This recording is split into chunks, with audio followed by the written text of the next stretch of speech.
Hey everybody, welcome. In our tutorial today, we're going to explore child's pose.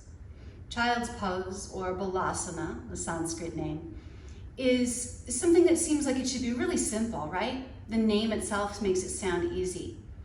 But not everybody has an experience of ease or comfort or relaxation in child's pose, which just makes the instruction to relax in child's pose all the more frustrating.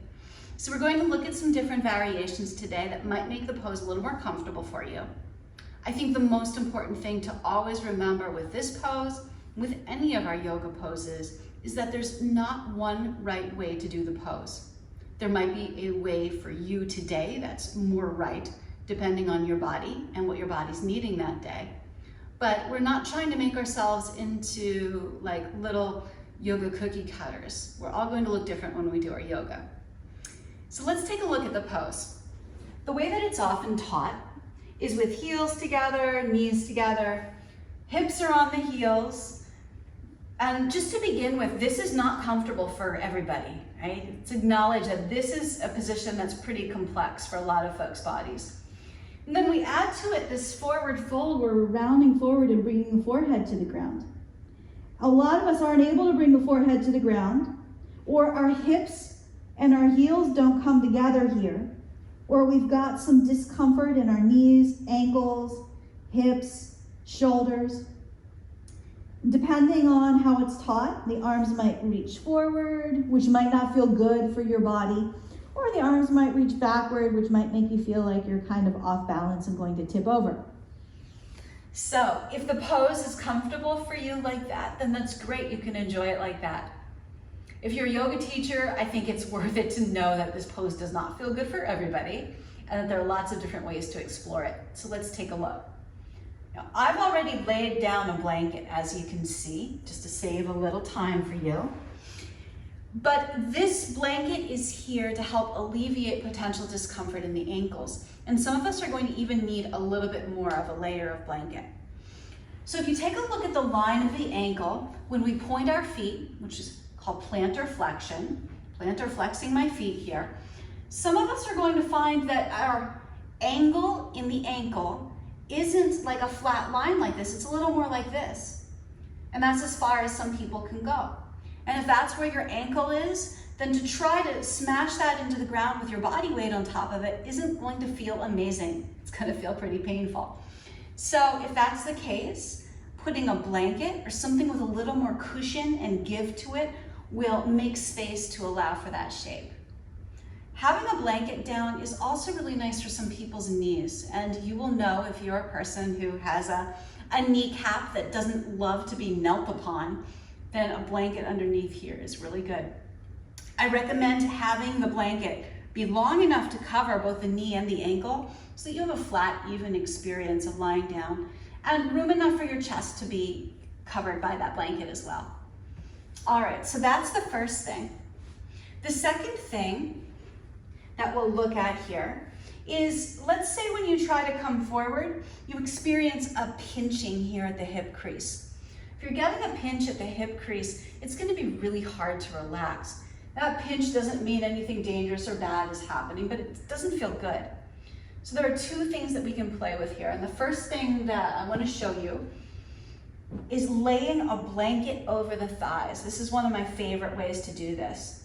With the blanket here over the thigh, when I go to come forward, now I can't have as much of a compression or coming together at the hip. So I can get around any kind of pinching there, and that might be helpful for some of us. Or you may find that you prefer to take a wider legged child's pose, which just means that you let the knees come apart. And you can keep the feet more together or further apart. There's no right or wrong way for that either, so you can play with that. Now with the knees a little wider, we don't have an experience of pinching in the same way for most people. When you come forward, we kind of get around that a little bit. So that's something to try.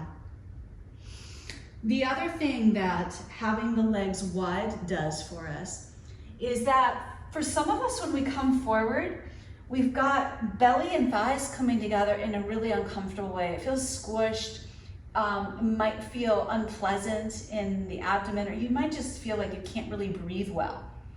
Taking the knees a little wider will help to give the torso more space, the torso and the body here more space. And it also gives you more room to rearrange the body as needed. So as you come down, if you find that your thigh and your belly are still getting in each other's way, you can tuck the flesh to the inside and kind of play around with that. Now, if you find that your forehead does not come comfortably to the floor, and that'll be the case for many of us, then you can prop yourself up on something, and you might just have a pillow or a folded blanket under your head. That feels pretty nice. You might use a block there. If you don't have props, simply stacking the forearms can feel a little bit better. Some people like to stack their fists, and I've never been able to relax this way, but if it works for you, then it works for you. If you do have more props handy and you have a little more time that you're going to be in child's pose, then putting a bolster or a couple of folded blankets between the knees so that you have something to rest your whole body on can feel much more supportive and comfortable. And if you feel like your butt is kind of high in the air, so let's say we're a little bit here and you feel like you're crash landing into the floor or the bolster or whatever you're working with, then propping up with blocks can be really nice, so that you've got something to comfortably rest into and the chest and the hips are at the same level. So this is how I would do a more restorative version of this. Let's drop back to the hips and the heels for a moment to address two more potential issues. Some folks are not comfortable with their knees this flexed, so having the knees bent this much does not feel good for them. I have a couple of students who've had knee replacement surgery who don't feel too comfortable in that shape. So what we can do then is to take a blanket and put it in the crease of the knees so that as you sit back, you don't get that same squishing together there, and that might feel a little better. That's something to play with there too. Finally, and this one is super common, you may be among the folks who are not comfortably able to bring their butt to their heels. So you can drop back toward child's pose and you're kind of stuck right here. This is a really simple fix if you have something to work with. So you can even use a pillow from your bed for this. A folded blanket might be enough to rest your hips back onto. Or if you have a yoga bolster,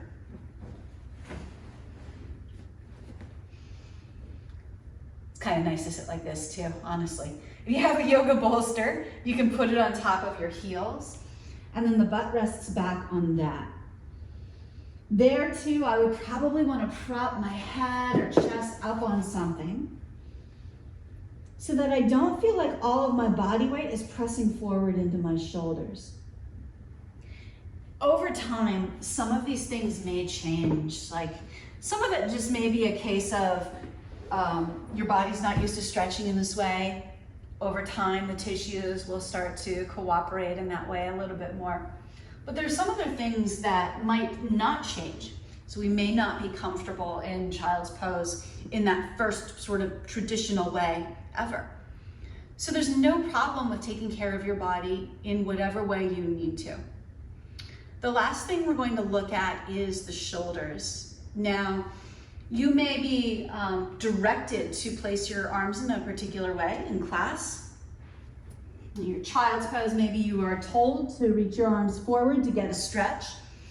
That's fine, as long as you're not dealing with any pain here. So I would make sure that I feel really comfortable elsewhere in my body.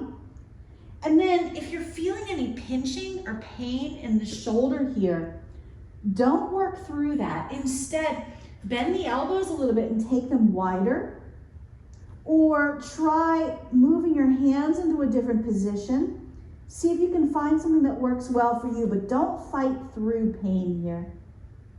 Often we do this sort of side body stretch child's pose where we take one arm over and pull back. Again, if there's any pinching or pain, just make a little change. And one thing you might do if you're doing this and you're getting some discomfort is to take your thumb up like you're hitchhiking here. And sometimes that'll get around a sensation of pinch in the shoulder if there is one there. Remember that it's your body. Nobody but you knows what's happening inside of your body, and so you're going to be the best judge of how to practice. I think that's it for our child's pose variations, but I would love to hear from you if you have some other ways that you like to practice child's pose, things that work really well for you. Thank you so much for tuning in, and I look forward to practicing with you again soon. Please be well.